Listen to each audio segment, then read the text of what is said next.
There you go. Um, so I have with me the wonderful Katherine Trebeck, who I'm sure we all got to know a little bit just from watching the film, and a little bit of her story and her journey. And then we also have NENA's very own board director, David Hood. I'm sure we know that Katherine is a political economist. She's the co-founder of the Wellbeing Economy Alliance, which Tarek introduced us to before the film screening. And she works globally with governments and communities to put well-being, not just GDP, at the heart of the economy. And then David is one of Australia's top sustainability leaders. He's a civil and environmental engineer with decades of experience shaping infrastructure, governance, and systems change for a more sustainable future in Australia. Our third speaker that was going to join us, unfortunately, can't join us today. So it's just going to be the two of you in conversation with myself. For those of you who haven't met me, I'm Tiyana Jovanovic. I am an empowerment researcher. My research focuses on rural and community development and empowering, particularly women, in development. And I have a background in participatory research, systems thinking, and my passion is storytelling for social change. So some of you may have attended the storytelling workshop that we ran earlier this week as part of Reclaim the Economy Week. And thank you to those of you who attended both of these events for Reclaim the Economy Week. So, like I mentioned before, if you have any questions, feel free to pop your questions in the chat and I will ask those.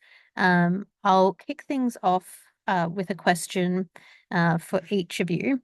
So I'll ask both of you your individual question, and then we can kind of answer one at a time. So my question for Katherine is, I guess, the film that we just watched documented some of the highs and the lows of the wellbeing economy movement, and all of the different ways that you've kind of had to pivot and adapt to grow the movement. I'd love to know, since this was filmed, what are some of the big highlights or wins that you've seen in the wellbeing economy movement? And after Katherine answers, we'll pass on to David. And my question for you, David, is the film asked a very deceptively simple question, what is the purpose of the economy? And as someone who's had a successful career as an engineer across business and industry, I'd love to know what you think the purpose of business and enterprise is or should be in our society or our economy. And we'll kick things off with Katherine first. Great, thank you. And thanks everyone who's tuned in today. And Tiyana, particularly thank you for putting this on and for the whole NENA team. I know that seems simple just for me to turn up and log in, but I know a lot of work goes into these sorts of screenings. So thank you to everyone who's involved, and just wonderful to see you all, and particularly my wonderful Aunt Kerry, who's there in the top corner of my screen, which is just brilliant. I always love seeing Kerry. There she is. So it's a great question. I'll confess to you, I feel really mixed feelings seeing that film. I tuned in just sort of the end bit of, as you can imagine, I've seen the end bit quite a lot.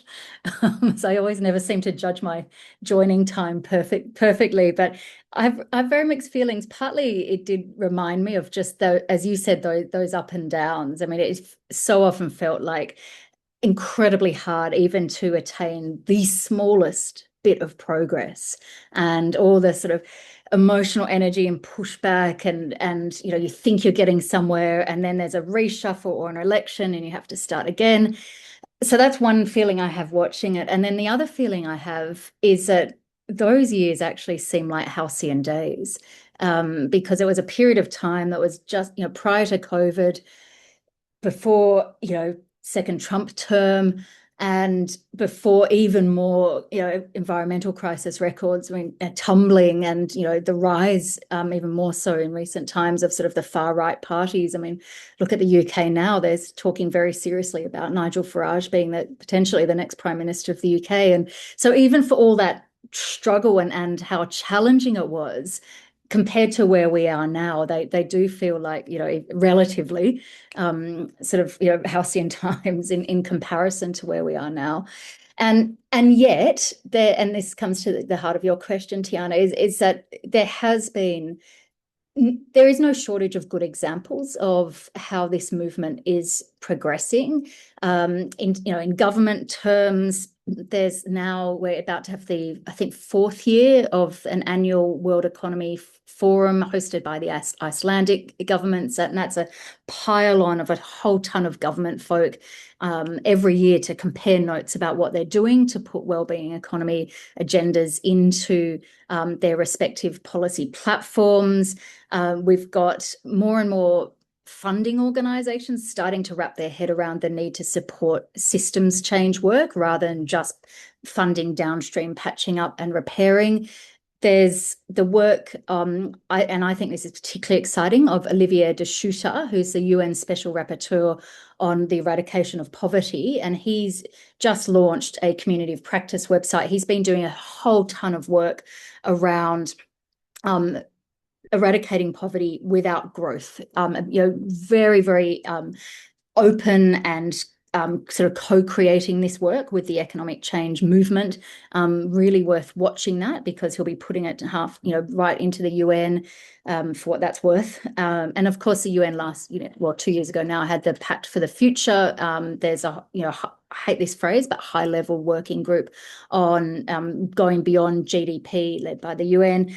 And there's no shortage of government policies that I could point to that have potential to sort of contribute to, in small steps at least, shifting the economic system, whether that's a community wealth building bill that's going through the Scottish Parliament, whether it's the work the Australian government's doing to catch up on the circular economy, whether it's places like in Portland, just the town of Portland in Oregon in the US, jacking up taxes on companies that pay their CEOs a huge multiple compared to the median. I mean, I could list off to you so many examples of policies.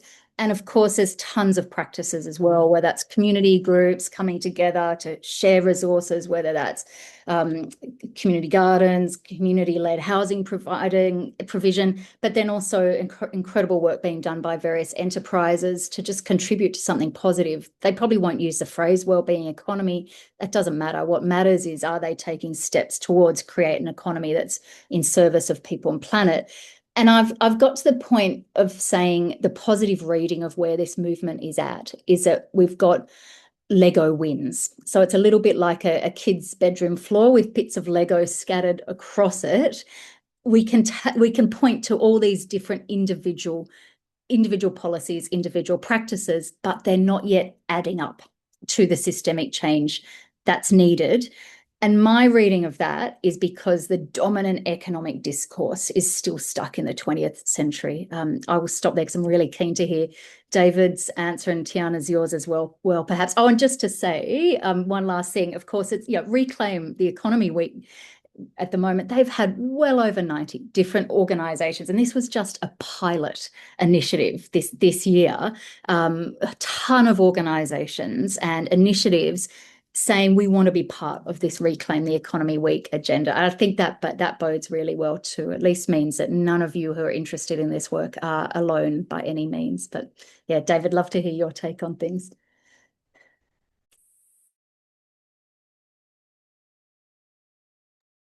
You'll have to unmute yourself, David.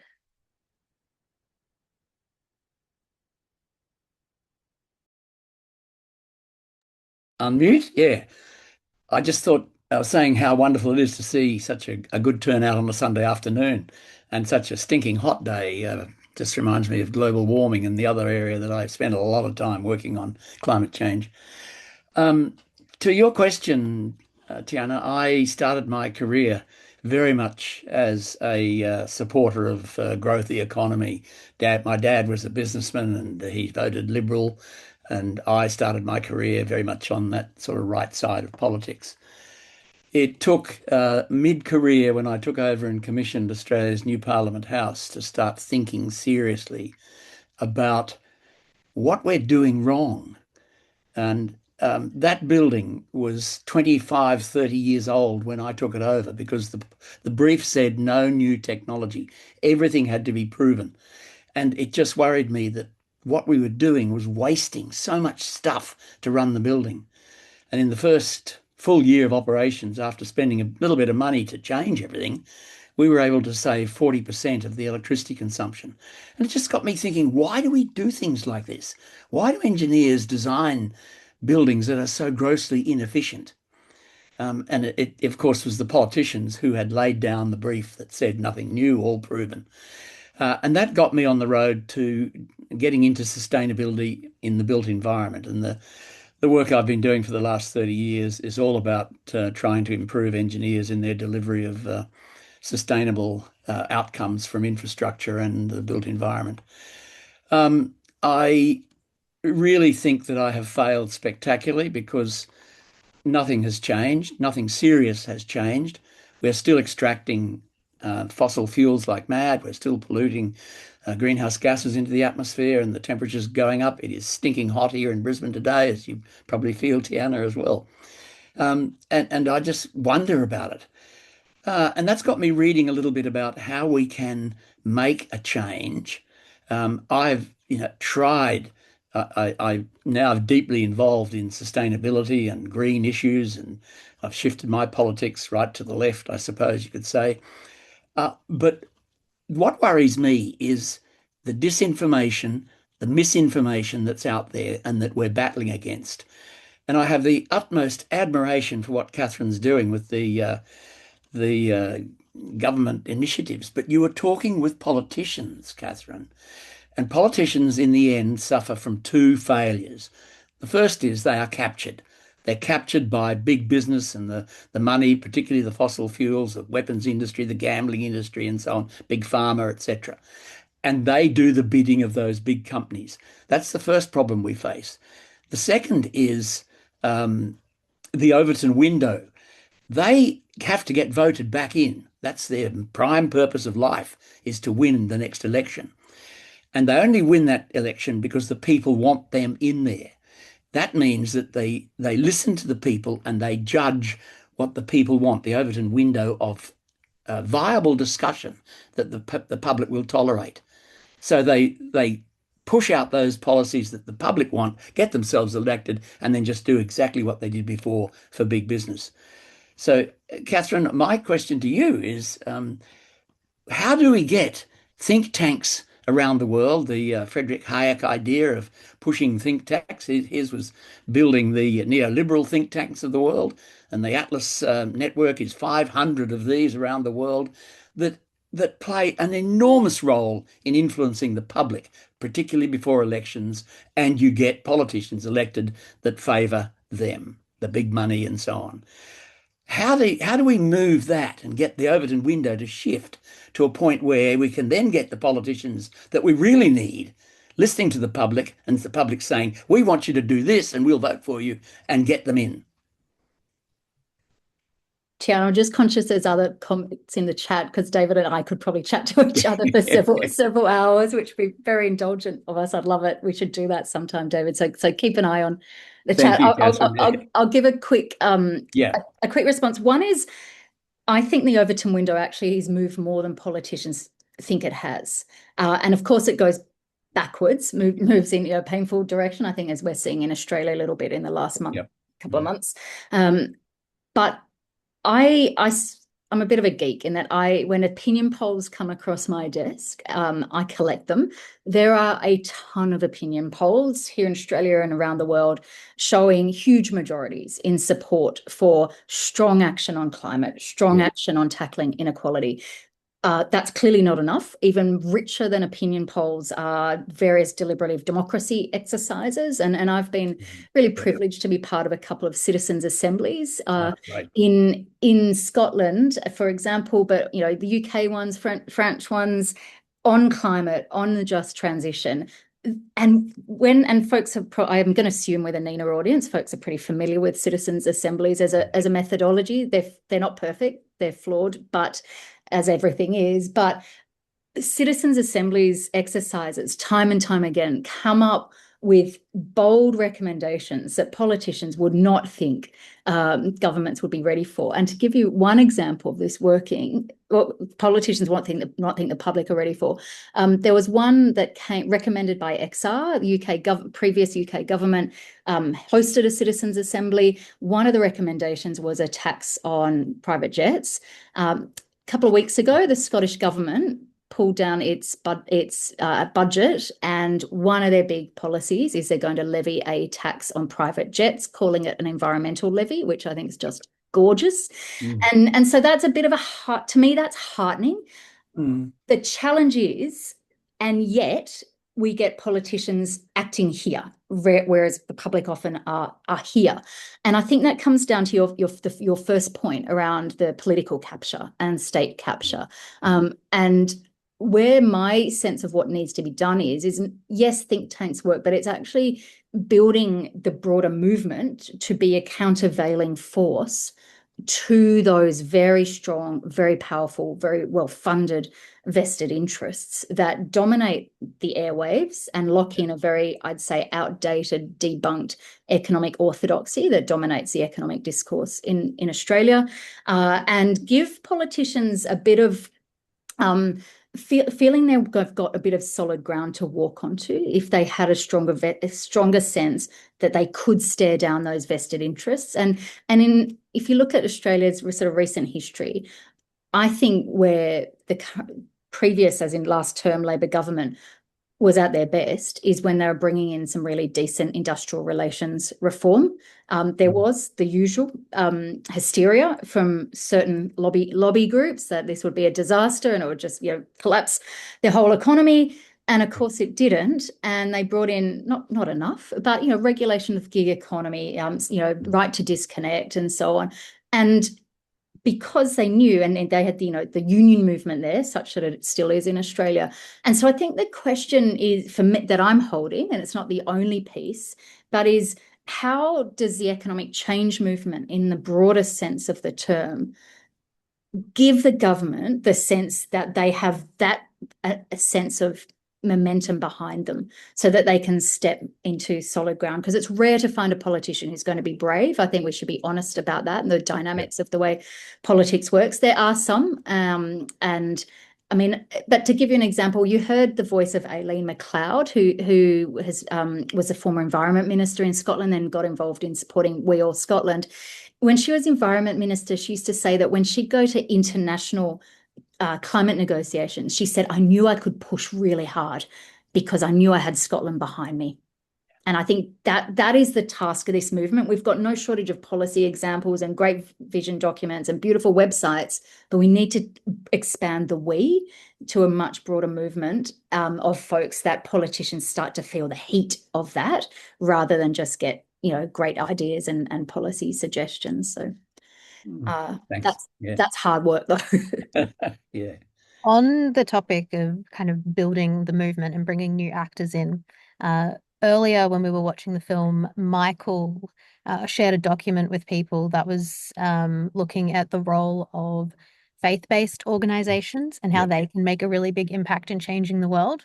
And, we saw at the end of the film how the education system and curriculum can also be a really key leverage point for change.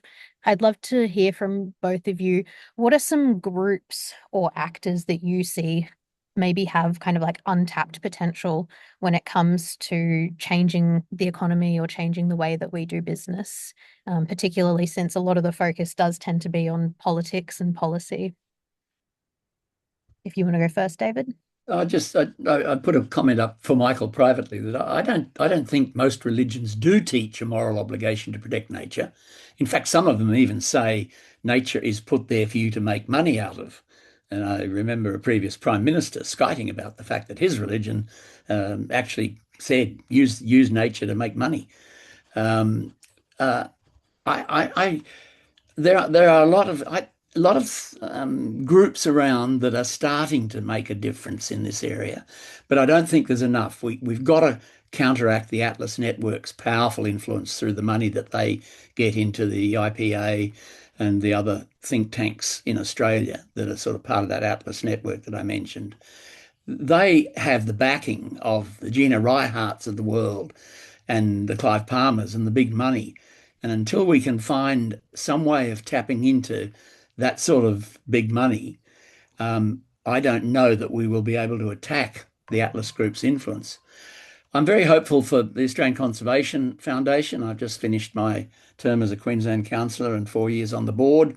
And we'd have a new CEO, Adam Bant, of the Australian Conservation Foundation. I'm hoping to see great things from Adam in terms of how ACF might be able to shift thinking along the lines. I come from, as you know, Tanya, a very activist background for the last sort of, I don't know, 15 years or so. I went to England for the 5 weeks for the XR exhibitions in 2019, which were fantastic, and learned a lot from that. But I'm yet to see in Australia some other organisations that are really out there and doing things strongly for change that we want. And it leads me sometimes to think, well, might be revolution is the only way we can get it. I'll just add briefly to that. I mean, I agree. I think we need more faith-based organizations piling in on this, and there are great examples. But yeah, it feels like a bit of a dog that hasn't yet barked. And Yeah. I mean, though the previous pope was pretty cool on this front. In some moments, he had his time. And Tiyana, I absolutely agree. Education. I did a talk late last year to a year 6 class. I was so nervous before speaking to the year 6 class about economics, but I just felt that that's the sort of audience that actually we need to be reaching out to high school economics classes, and of course economics education. There is a ton of other classes at universities, sociology and engineering design, that will, a lot of ecological economics and so on, that will bring in some of these concepts. But so much of the way economics is taught, economics 101 is fairly conventional. We need to shake that up, and the work of the wonderful student-led group of Reclaim the Economy, Reclaim Economics, muddling it up with the week now, but Reclaim Economics that started in Manchester several years ago by Yuan, who is now sitting in the UK Parliament as a member of Parliament, is a great example. And this is students who just said, we're fed up with our lecturers teaching us economics that doesn't bear any resemblance to the real world. So we want to tell them, teach us stuff that's useful and doesn't embarrass us when we tell people that we're studying economics at parties on Saturday nights. And they even wrote their own book that they now have given to a lot of their sort of lecturers. So, and they were one of the founding members of the Wellbeing Economy Alliance. So that sort of group is so important. And just thinking of young kids as well, if any of you have not given young kids in your life Dr. Seuss's book, The Lorax, which of course came out, I think, in 1971, 72, so around the same year as Limits to Growth, and the same year that the King of Bhutan declared that gross national happiness was more important than gross domestic product. That's just a lovely serendipity of a calendar event. I'd add also, I would love to see, because to me what keeps me awake at night is how to expand these conversations to, people who want not spend a Sunday evening joining, watching a 90-minute documentary about trying to change, create an alternative to the G7, which was the original effort, but to much wider audiences, people who are currently sitting in the pub or driving Ubers or working in security guards in events around everyday people. And I think we need to sort of be prepared to work with sort of sports stars, music stars, those sorts of folks who have wider groups. And there are great examples of sports stars and musicians who are using their influence to share messages. I mean, Pat Cummins on the environment, cracking example. Craig Foster, Gary Lineker on refugee rights. That those sort of platforms, I think, would be amazing for this movement to tap into. So, and all of you too will have your own spheres of influence as well. You will all have families and colleagues and friends and people that you're standing next to while you're cheering on your kids' soccer team. Harness those spheres of influence as well, because we just need to expand. I think I said certain manner of words at the end of the film there. We need to expand that conversation, and that'll take all of us just questioning it, daring to, say, hang on a minute, when we hear some of the rubbish, the way the economy is talked about on the mainstream news at the moment. Yeah.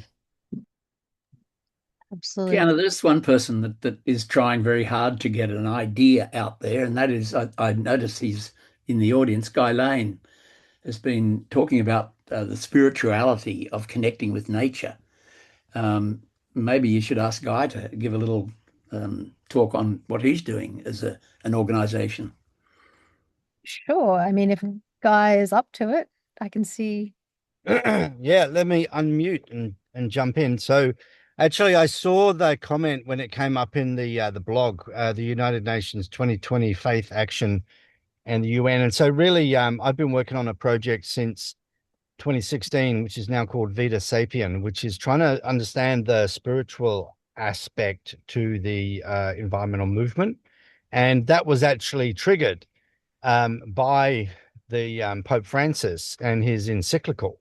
Because when that document came out in 2015, I thought that this was like a major social tipping point, that we have like the king of a billion Catholics is going to go green, that was a significant shift. But a year later, he was in Poland and he stepped out of a corporate jet and he drove around in a diesel powered Pope mobile. And I'm like, what was I thinking?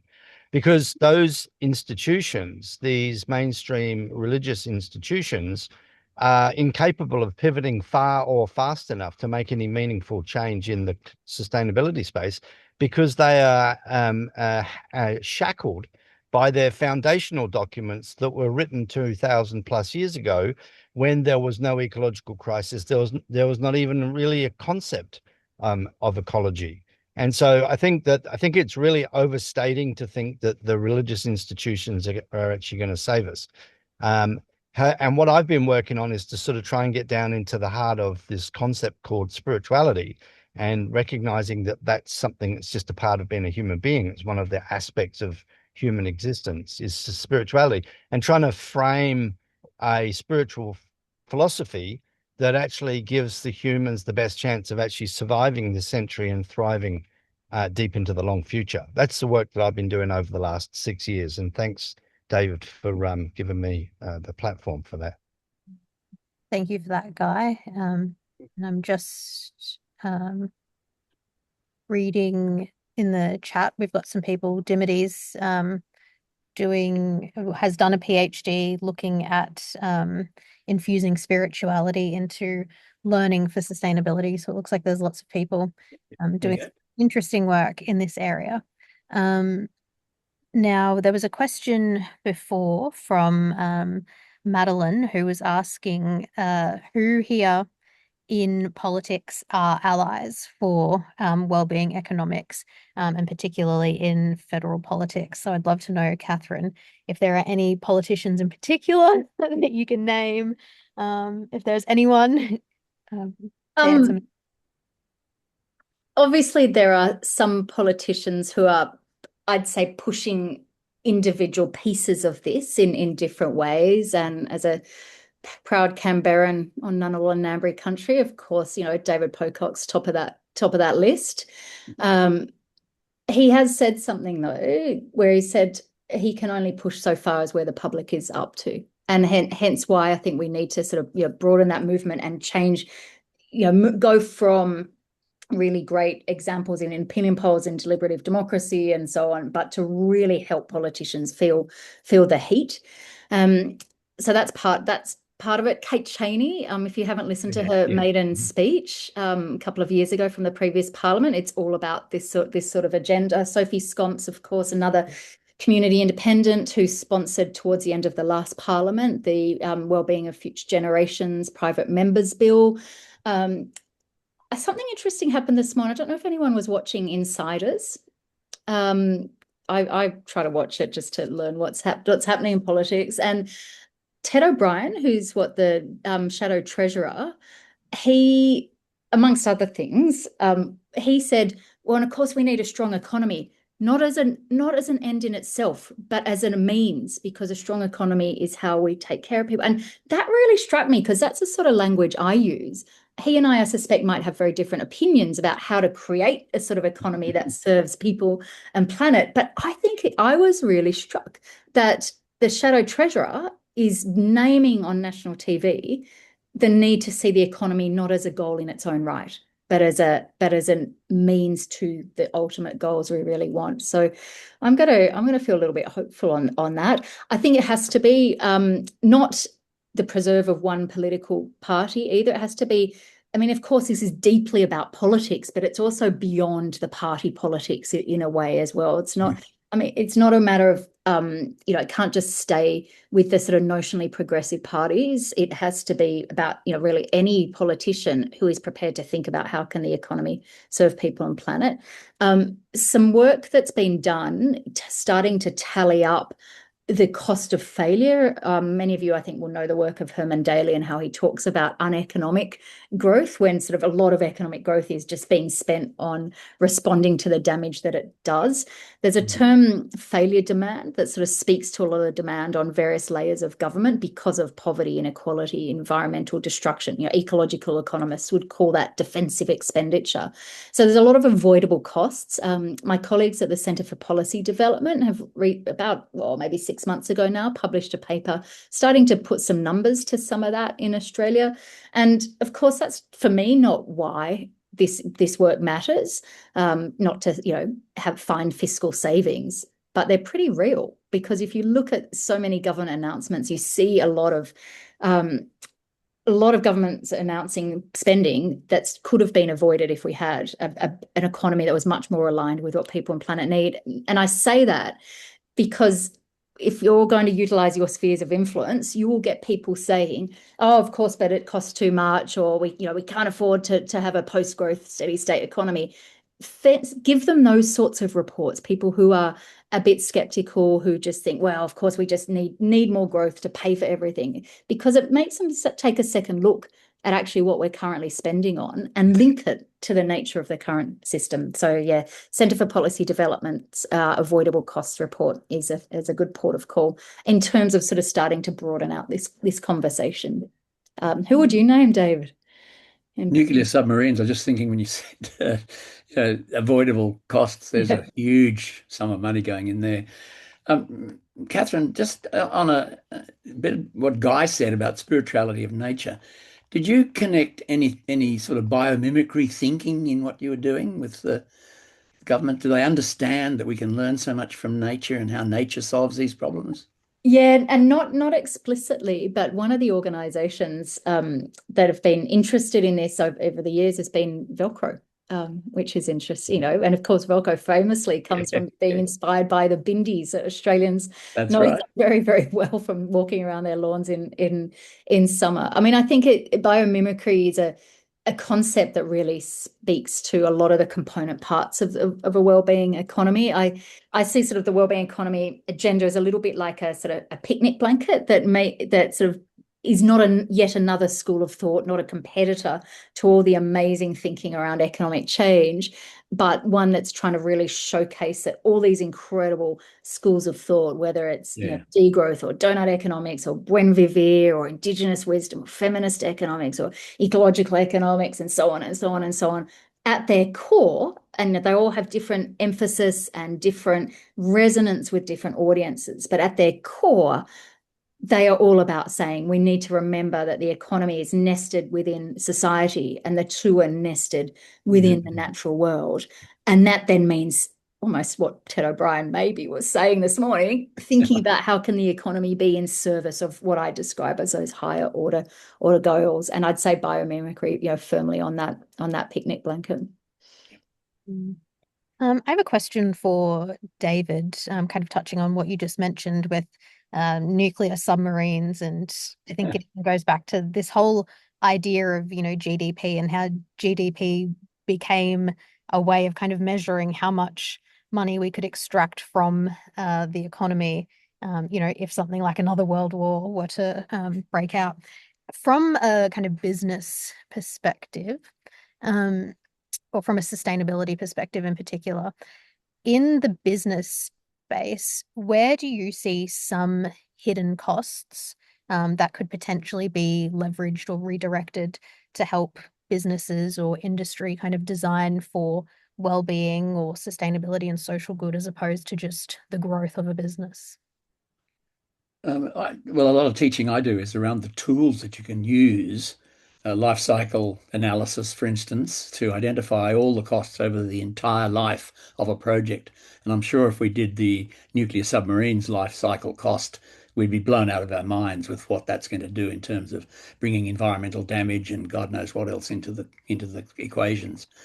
Marginal abatement cost curves are a good way of putting together an argument, for instance, to go beyond what you're sort of required to do under law and spend some money that has benefits down the track and bring those costs up the front through some discounting and so on to prove to a board, for instance, that spending a little bit of extra money beyond meeting compliance, you can improve the environment and you can improve your brand strength, things like that. There are these tools you can use, and I've been teaching a fair bit of that through the various university courses that I work with.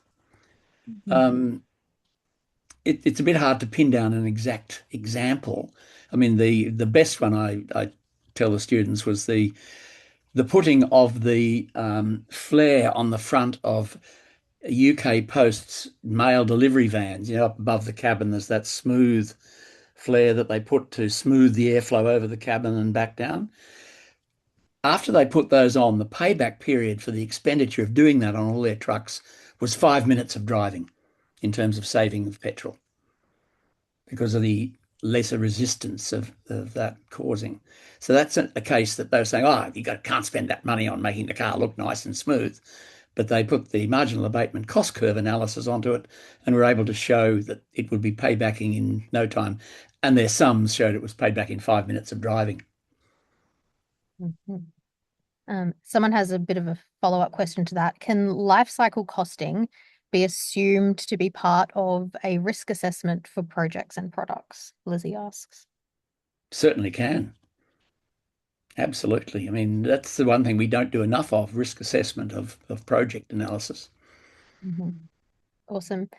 So Lizzie has also asked to hear from the host, which is me, about some of my work on empowerment. So I'll I'll chime in here and I guess talk about how my work kind of relates to the new economy space and what kind of got me interested in the work of NENA.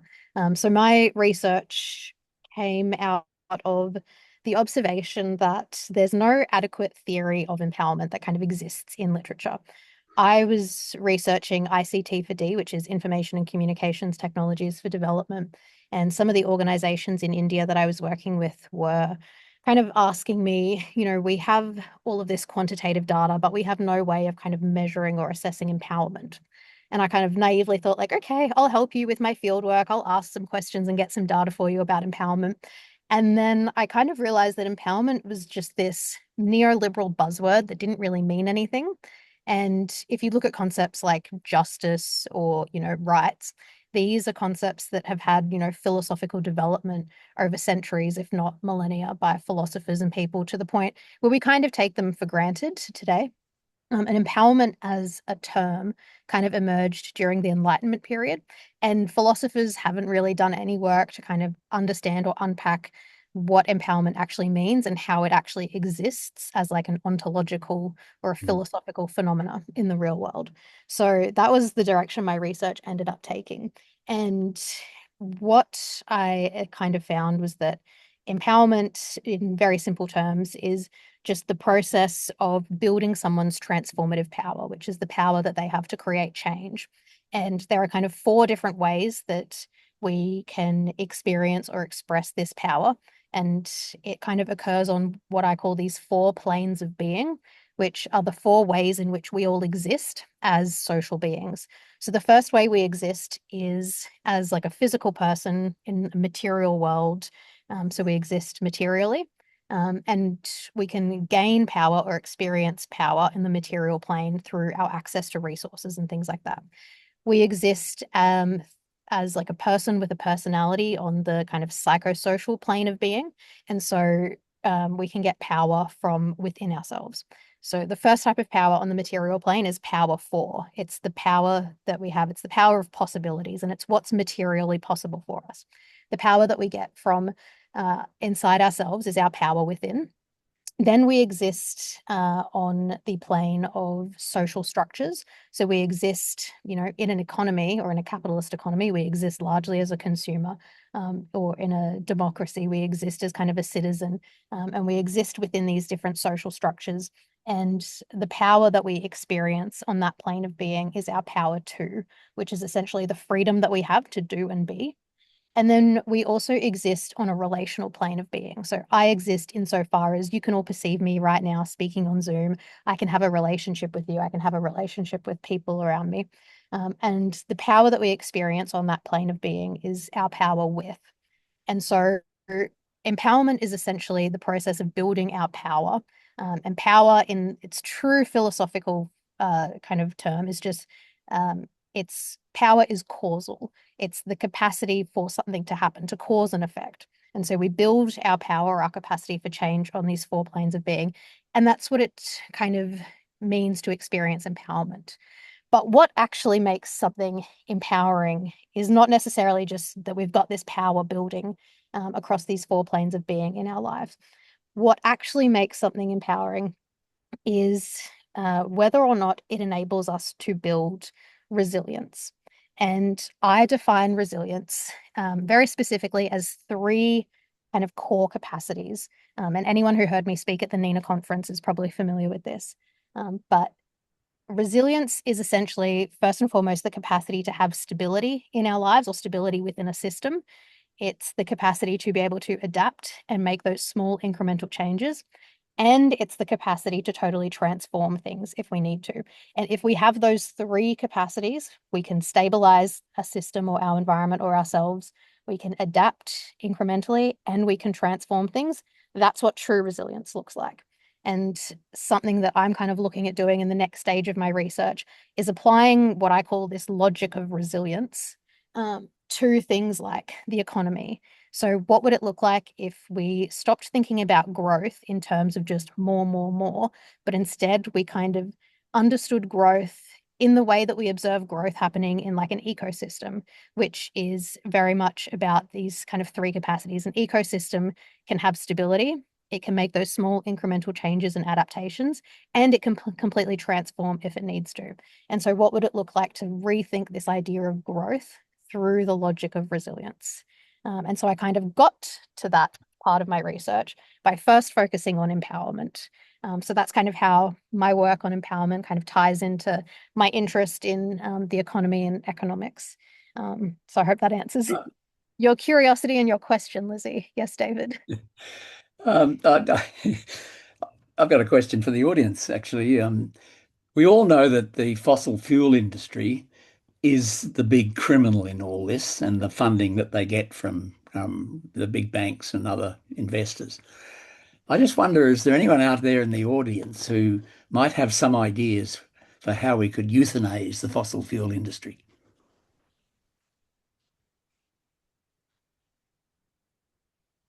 So well, it's funny you should say that. So can I just I use the term euthanize the fossil fuel industry. I didn't make it up myself. I got it from a guy called Christian Parenti, who wrote a book called Tropic of Chaos about climate change in the tropics. He was in an interview with Hedges, whatever his name is. I've got a document that I've been working on over the last few weeks, which is specifically looking at winding up the fossil fuel industry within 15 years in Australia, and Holy it's called hell. REPA. Yeah, and I could read the document. It's about 620 words, so I could read it in 5 minutes if that is of interest. And if not, that's fine. I could just post it. Post it on the chat. Put it up in the chat. Yeah. I can also save the chat and I can send it to people afterwards. So that'd be awesome. We might begin to wrap things up with a final question. I'm seeing some good suggestions though to your question, David. Yep.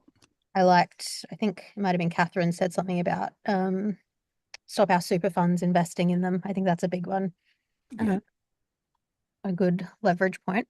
And if anyone has any final burning questions, feel free to pop them in the chat. A final question for David. I think, in practical terms, what's one shift that you would like to see in how Australia, and particularly businesses, kind of plan or invest, or evaluate their big major projects, in a way that would align more with a wellbeing economy?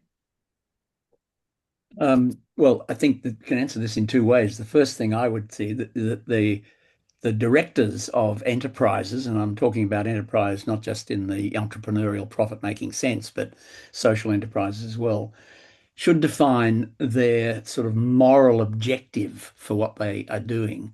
Instead of the objects in their constitution, they need to go beyond that in terms of a moral reason for their being. And then we need to address the Corporations Act. That this is a big one because the Corporations Act just says two things for the directors. You must obey the law, of course. And secondly, your prime responsibility is to ensure shareholder profit. Nothing else. So every time you put something to the board that is going to ask for money, they say, well, how is this improving shareholder profit?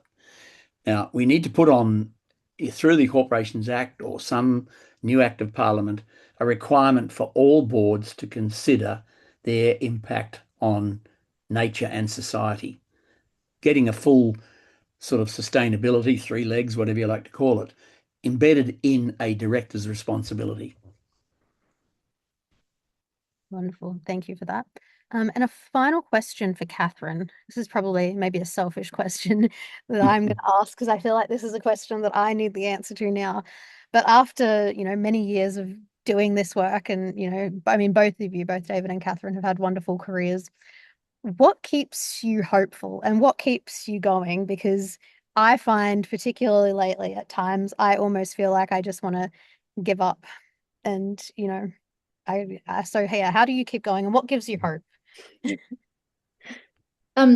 Conversations like this with people like you, Tiyana. Honestly, this is inherently lonely work and challenging work because it is at the edge of we're trying to push and transform current system, which means you get a lot of pushback, some fierce. There's a lot of internal sort of friendly fire, I call it, which is probably the most exhausting. I call it hate mail, Katherine. Yeah, that. Yeah, it's lovely. But I mean, I think it's such an incredible privilege to be able to do this work and have it as a livelihood, work that aligns with your values and where you get to hang out with people like, who've joined this call this afternoon. And I think there is something important about leaning back into the community as well. And when we all was getting started, I used to describe it as I love hill walking, and so you saw in the film going, when you get up to a hill or you get to the pub at the end of a day's hill walking in Scotland, there's usually like a really old but very comfy sofa, and just leaning back into that and knowing that there's a community that has your back, that's cheering you on, that is wanting to learn from each other. Just take that's hopeful, is taking the time to sort of lean back into that community as well, because then you can recharge and go out into the storm again. I also am really hopeful about those Lego wins. There is no shortage of examples of what different and better looks like. No shortage at all. They are the exception that still proves the rule right now, but there's no shortage of them and amazing people behind them. And that is incredible too. I'll be honest, I'm not always hopeful, but conversations like this with folks like you do help bring my hope, back to the fore. Wonderful. Right. My two beautiful granddaughters, Tiyana, what keeps me going. They'll still be alive at the end of the century, and what sort of a world are we leaving them? And when Katherine mentioned Lego, I just remember all the pains in my feet walking over the kids' Legos all over the floor. Yeah, I feel like that's a universal experience that everyone. Oh, well, thank you both so much for giving up your Sunday evenings to be here and to answer our questions. Thank you both for the work that you do, both partnering with NENA, but also in your own respective organizations. And thank you to everybody who has joined us this afternoon. Thank you to everybody as well, once again, who donated. So we can donate we've got at least $500 to donate to the Purpose Film team, which will help them spread the message of the wellbeing economy around and help more people see the film. So thank you, everyone. I will, a few of you are asking in the chat about saving the chat. I will save the chat and I'll make sure I send it to everyone for those of you who want to go back and read the chat. So thank you all for being here and have a wonderful rest of your evening. Thank you. Thanks, Catherine. Thanks, Tiyana. It's really good.